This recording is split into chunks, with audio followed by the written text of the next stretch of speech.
Missoula City Band. And this is a little, that's a little light, Scott. I could use a little more, but compared to the first announcement, I'm a little afraid to jump in the mic. I'm Gary Gillette, to be used in any further legal proceedings going on with this performance today. This is our heritage band. It's a little pull-out band indicative of the instrumentation of bands of 150 years ago, including the 25th Infantry Band that was stationed here at that time.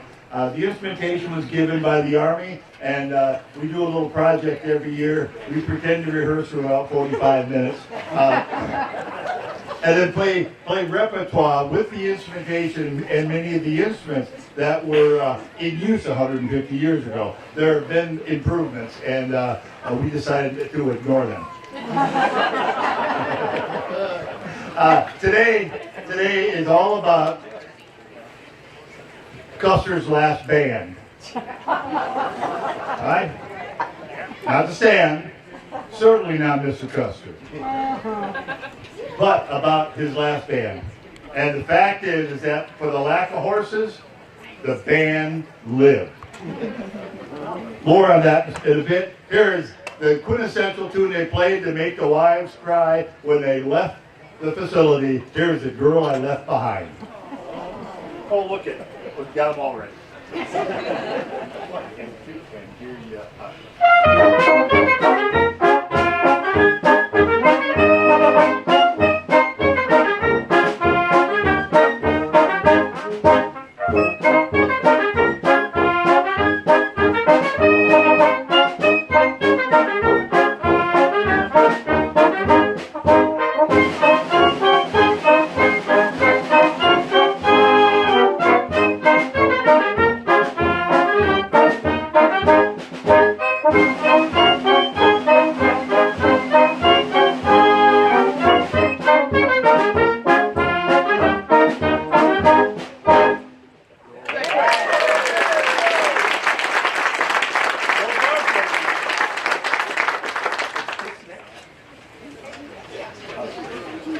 Some of you notice the instruments some are a little different. The most notable, let them sit in the front row.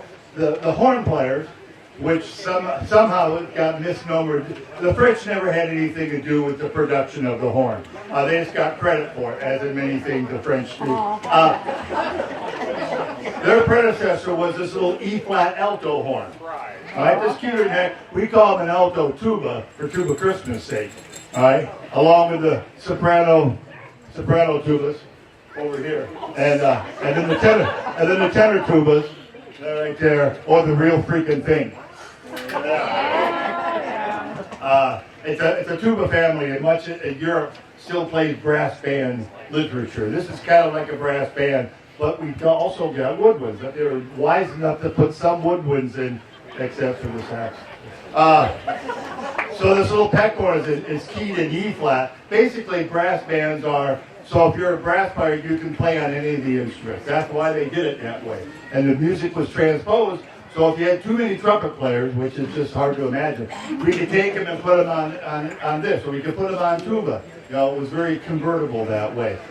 Also, the sound is different. It's not near as sweet a sound as an F horn. Rob is playing an E-flat soprano cornet. All right, so it's a lead voice in the trumpet family, and the rest of the trumpet players are playing cornet. Are they all playing cornets? Yeah, they're all playing cornets because the trumpet hadn't been invented yet.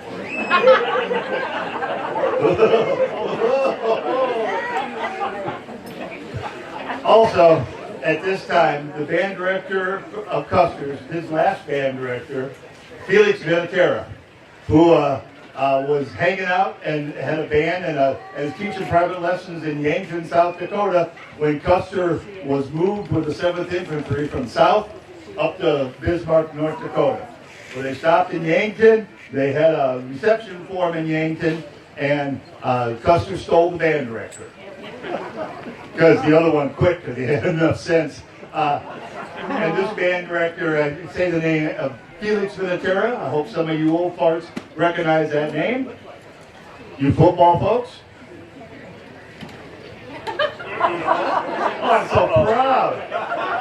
You've got an artsy audience. Not a bunch of jocks. Really? Right. Alex, you certainly know. Adam.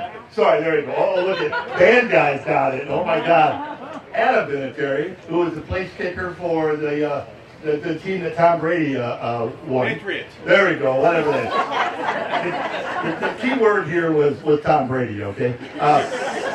Anyway, great grandfather, grandson of this band director, and this is one of the tunes he wrote. It probably hadn't been played for 150 years at least, and he wrote it for Custer's band. Here is The Kiss.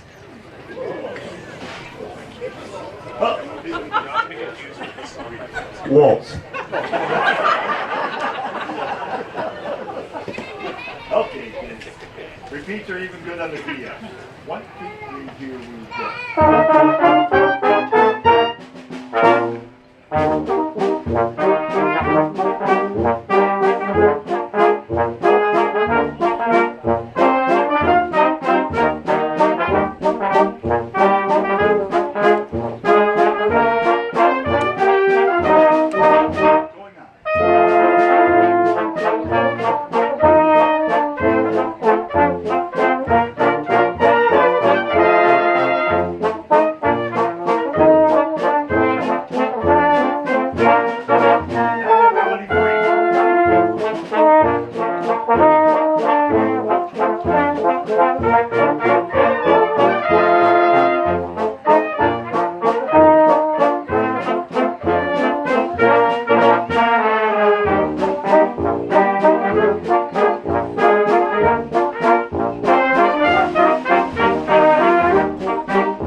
I realize that half the audience are just captive band members from the city band. Thank you for being here, folks. If you hear the trumpets miss that repeat, hey, come on, the elephant in the room. We got it back together again. Gee, that's probably my fault, huh? Oh, God. I'm trying so hard to be good. The forms are absolutely ridiculous. And there's lots and lots of repeats and Del Signals and Tecao. Gee, they got their money's worth of music when they wrote this stuff. But it probably hadn't been played for 150 years, right? That's the cool thing about it. And it's almost worthy. Thank you to Susan Hintz right here for doing all the work. I got the music from the National Music Museum somewhere in South Dakota. Vermilion, there you go. I got the coating up front just to keep me honest. And they were sitting on this music forever, and I found it from just reading bibliographies, and finally talked him into scanning some music and then sending it here. Susan fixed it all up because it's unreadable. He wrote the individual parts by hand separately, no scores or anything, so it's just chock full of mistakes, and he knows it. And now we're able to pull it off and play it. It's just fun. Home sweet home. All right. At different times, service bands would have instrumentation that just wasn't complete. So that last tune didn't have our woodwinds at all. Well, the woodwinds are back now. Here's Home Sweet Home.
Isn't that sweet? Not all the music was originally written by Ventura. Some were just folk songs of the day. That was Stephen Foster's, right? Home Sweet Home. The troops would think about it, and the band would play for the troops at the start of each day. If they broke camp at 4 o'clock in the morning, the band would play an hour concert on horseback as they're riding out of camp. Just insane. Give you a little peek into Custer's mind on occasion that he'd demand the band play while mounted and leaving camp every day. And then when they finally made camp at night, they would get all set up, and before dark, the band would finally get off the damn horses and play a concert for the troops to raise morale and to keep their mind off of the labors of the day. Right? It's absolutely insane of just playing these old horns and then playing them while the horse is in motion. I've not tried that one yet. Anyone done that yet? Most of the trombone players play valve trombone because of the inherent dangers. Here's another brass band tune, the first time it's ever been played since 150 years ago. This is Royal March, written by Felix Ventura.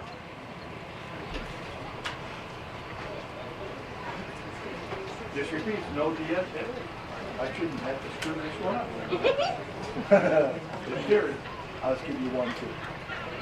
1.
complicated, I can't figure it out.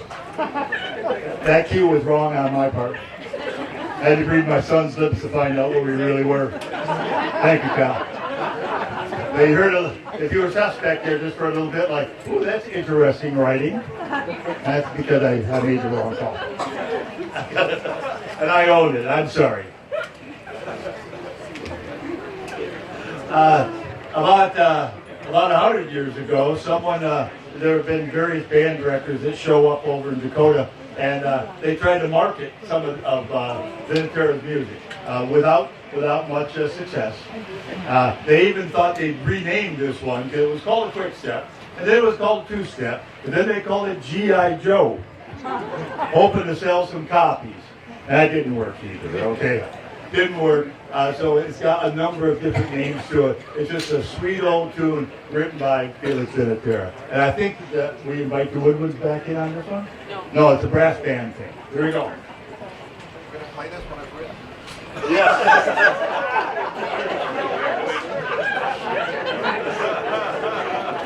I'll try.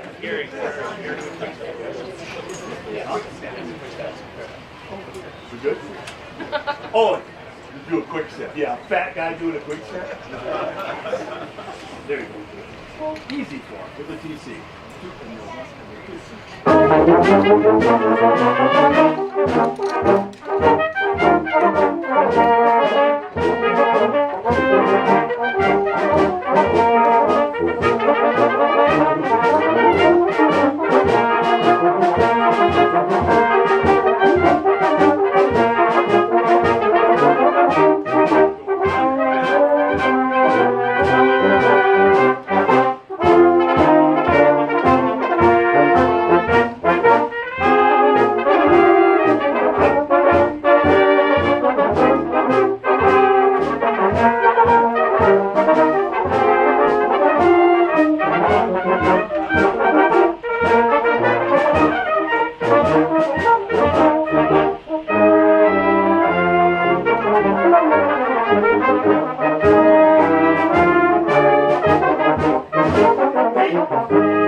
Job here is done.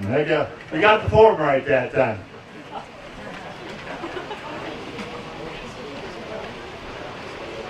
Then you'll remember me. Then you'll remember me. All right. So all the troops came together from Bismarck, which was Fort Abraham Lincoln. That's where Custer and the 7th Cavalry came over from. There was a group Crook coming up from the south, but he'd already tangled with the warriors beforehand. He went back down south licking his wounds, but no one knew it. And there was a group coming over from Montana, from Fort Shaw, which was called something else at the time. And they came by at Fort Keogh, Fort Ellis, which was Bozeman. And they were coming east, and they all met up at Terry, Montana, which is which is absolutely nowhere. I was there a couple of weeks ago. Man, wonderful people out there, and very aware of the fact that they are historically sitting in the hotbed of the Battle of Little Bighorn. That's the confluence of the Yellowstone and Powder Rivers. and they put a great big cache there, or a supply depot, and everyone met there, called the Powder River Depot. And a supply ship came up, paddle boat came up the Yellowstone River to that point and brought the commander-in-chief, who was General Terry. That's why the town's called Terry. And they met and came up with a battle plan. Custer decided to color the horses. And for those of you that aren't horse people, that means that they took all the bays and put them over here, and all the Appaloosas and put them over there, and all the whites they put over there, and they reassigned horses by company.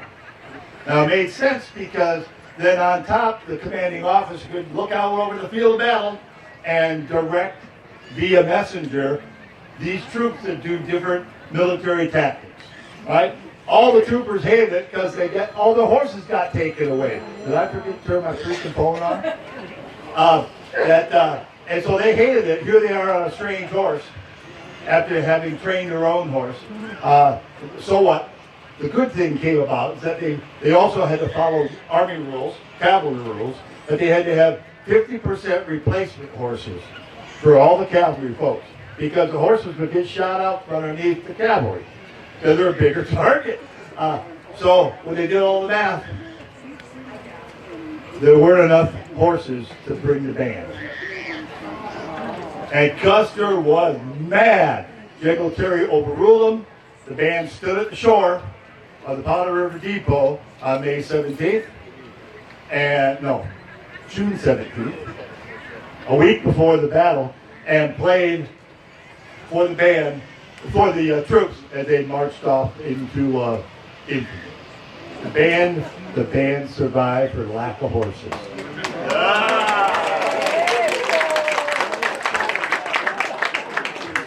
The real pet up to this is that during the battle, look at Scott's hand up. Is that at the time of the battle, when the band wasn't there, at the time of the battle, the officers' wives were all met in Mrs. Custer, Libby Custer's apartment house back at Fort Lincoln, and they would have prayer meetings and sing songs. The result was that they were singing this song at the time of the battle. Right? Then you'll remember me. And Don Jaramillo, our resident arranger, arranged this for our band.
awesome. And you can tell that arrangement was Kirsten just joined us, and fun to be able to. I know, I'm sorry. Hey, we'll get you one more off combined, brand new to us, hadn't been played for 150 years. Here's the Grand Mark, that's right, roll the ball. Yep. We're good. Here's the DC. 1, 2, 3, here we go.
That was a handful. Well, thanks so much for coming out and sharing some of Custer's last band with us. Before you know it, the full band will be up here. We'll be playing a whole set of patriotic music. This is all about the historical event of Custer's last band. Thank you so much. It'll just be a moment. We're going to leave with the signature tune of the 7th Cavalry. It was not Custer's favorite song. It was Keogh's favorite song. And Keogh's horse was the only survivor of the Battle of Little Bighorn on the White Side. Right? Comanche lived and is stuffed somewhere in Kansas. Here is Gary Owen.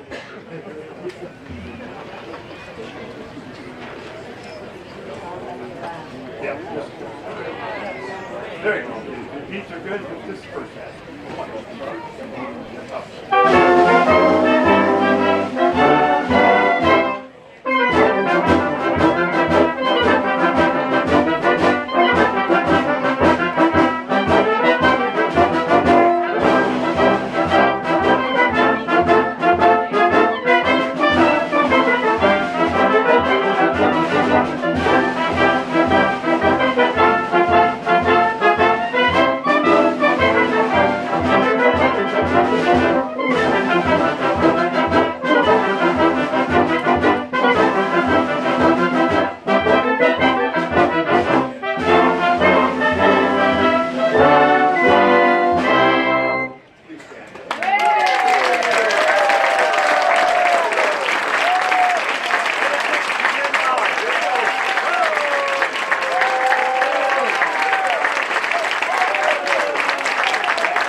on up, City Band.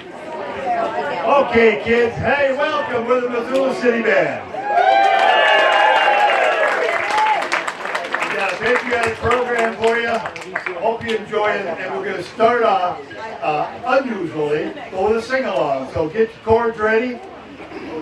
Scott's coming up. He's going to lead you. You'll know all the songs. Sing along with Scott. And here's the patriotic sing-along. Welcome, Scott, to the bandstand. How about that hat? Patriotic. There you go. Do it.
Scott will be back. Woo! He's our dapper dandy. That's what he is. Whether or not he knows it or not.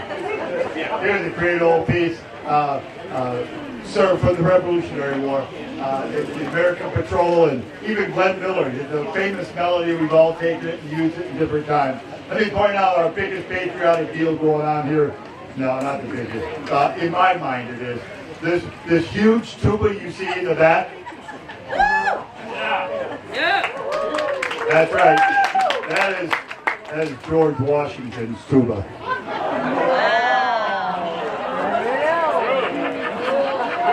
Yeah, maybe news to you, but that is George Washington, who was a community member here forever.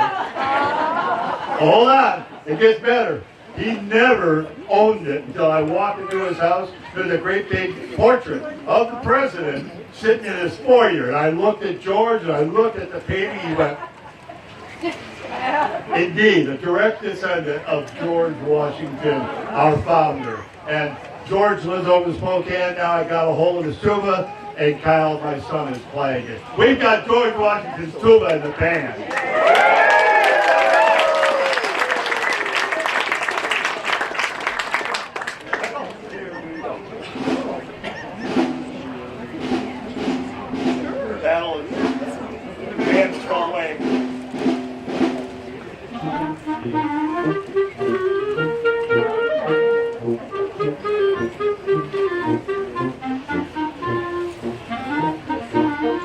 They're approaching. When they all get there, we'll be big, and at the end we come back again.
Okay, I will too. You can tell me that I'm kind of busy. Okay, that one.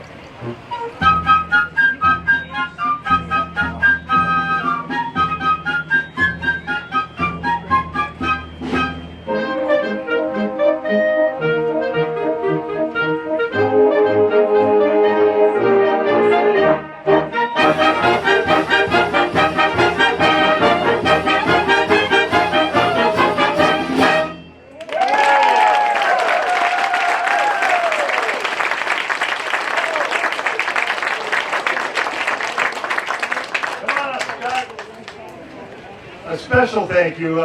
Matt Leitzenheiser, who's in charge of the Historical Museum, promises another tent for next year to shade our poor brasses and percussion in the back. As they sit there sweating, will you give them an extra hand?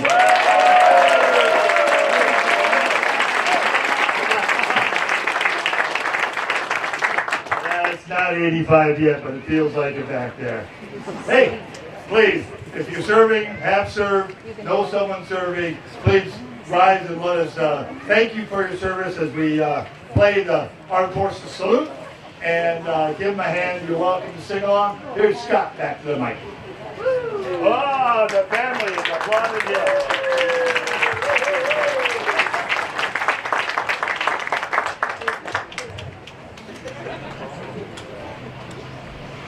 Do it, Tim.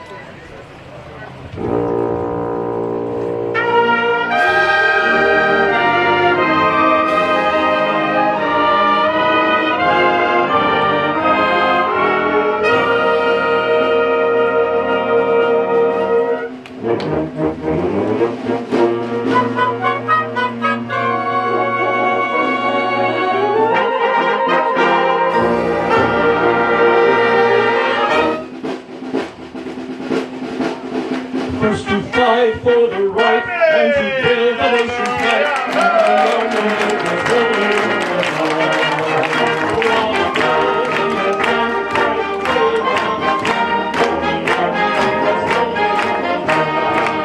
When it's high, high, hey, the Lord on the swing.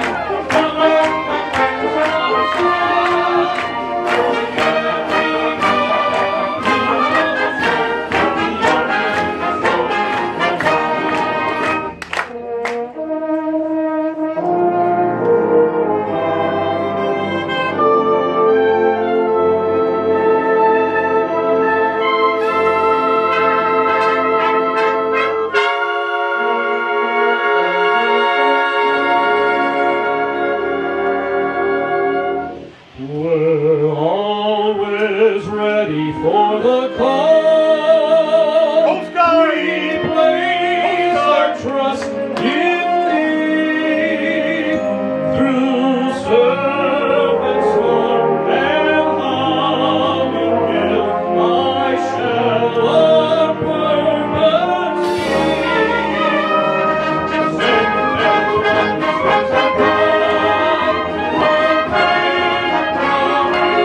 is passing out wonderful medals for all the vets. So if you didn't get one, make sure to catch them. And I bet he's got some extra afterward. We're keeping Yankee Doodle up here right now. Here is Scotty, and salute to George M. Cohen. Hey, he's got a microphone, so if the spirit hits you, go ahead and sing along with him. He'll let you. He hadn't got much joy. There you go. Oh, yeah. The 1, 2, come in and down. 1, 3.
hand you over to the apt hands of our Chief Arranger and Assistant Director, Mr. Don Jaramillo.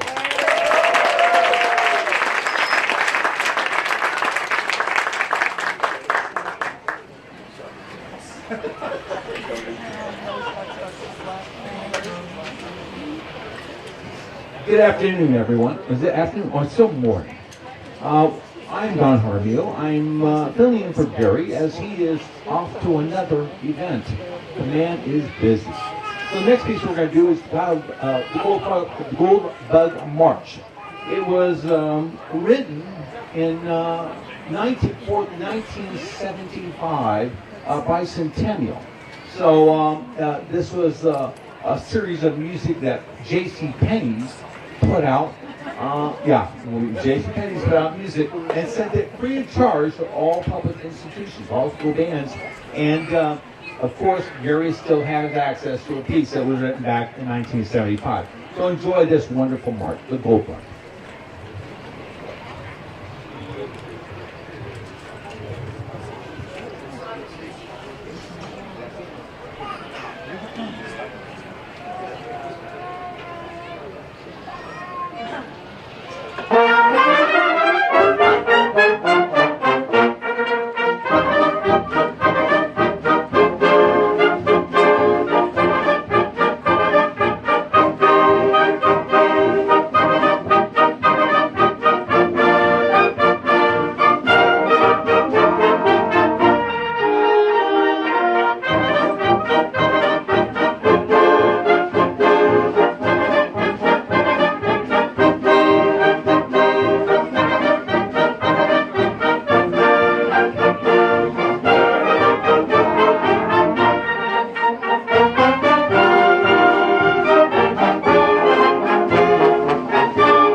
Thank you very much. Next piece is a wonderful arrangement. It's been around for a long time, written by Carmen Dragon, and American Beautiful. Please enjoy.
We're going to bring Scott back up for, sorry, Scott, yeah, surprise. God Bless America, Irving Blends, and you enjoy this. It's such a wonderful, give it a round, another round of applause for Scott. It's amazing.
Next piece is Fountain Hymn of the Republic, and it's going to feature clarinetist as a vocalist. Give a round of applause to Gresham. This is an amazing voice. Here we go. Fountain Hymn.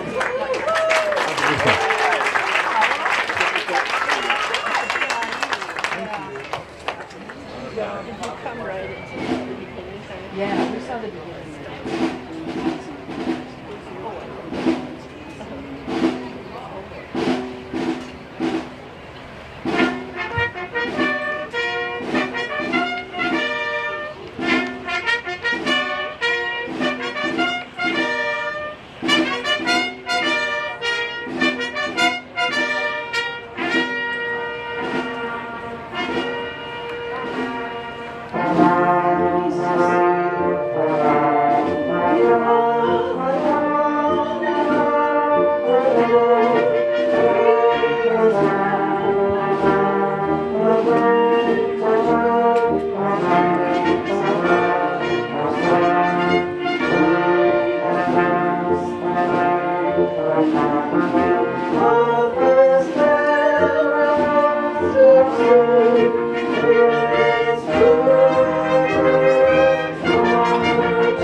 Next, we're going to perform the Greatest March. Well, next to the Greatest March, I've been told that the Gillette March is much more important than this march. That's not true. The best march ever written, wonderful march, and we hope you have a great 4th of July. This is Stars and Stripes Forever.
Good afternoon, everyone. Welcome to the Historical Museum at Fort Missoula's 50th annual 4th of the Fort celebration. Our first community-wide celebration took place in 1976 and included our own Missoula City Band. How about a big round of applause for Gary Gillette and the rest of the folks out here? Very cool. The faces look a little bit different, but we're all still celebrating together 50 years later. And that's an awesome way to kick off our Independence Day celebration and 250 years of this grand nation. We are gathered in the homelands of the Salish and Kalispel people. We respect their tribal ways and their stories, and we are thankful for their ancestors and for the people today. We'd like to start our program today by honoring the veterans and enlisted military personnel in attendance today. If you could, please stand. So, how about a round of applause for all those folks serving our freedom doing the work. Now, everyone, please stand and join us for the presentation of the flag by the Scouts of America Troop 1960, followed by the playing of the national anthem by the Missoula City Band.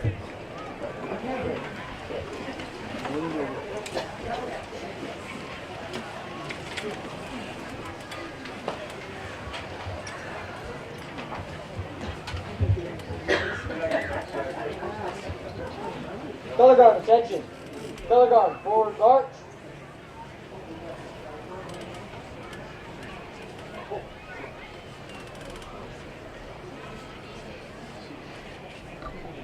Color guard, halt. Color guard, left face.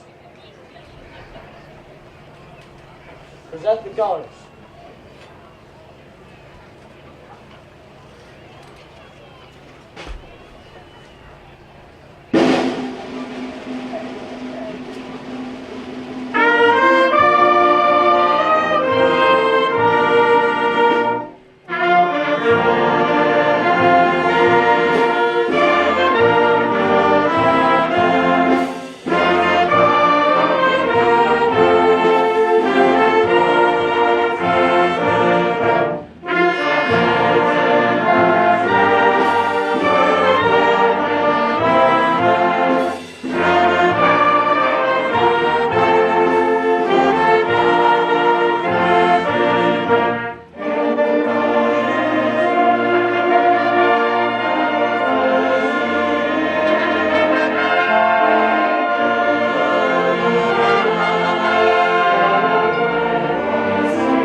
left space.